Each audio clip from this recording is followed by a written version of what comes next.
Nakadagdag mag-full alert ang Philippine National Police sa October 27, 3 araw bago ang barangay at sangguniang kabataan elections.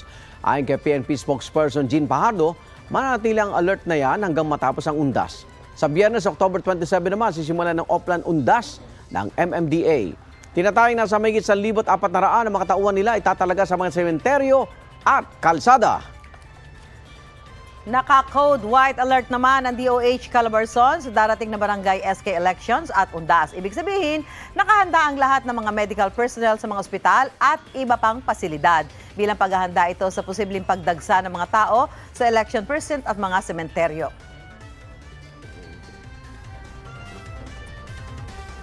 Igan, mauna ka sa mga balita. Mag-subscribe sa GMA Integrated News sa YouTube. Sa mga kapuso abroad, subaybayan nyo kami sa GMA Pinoy TV at sa www.gmanews.tv.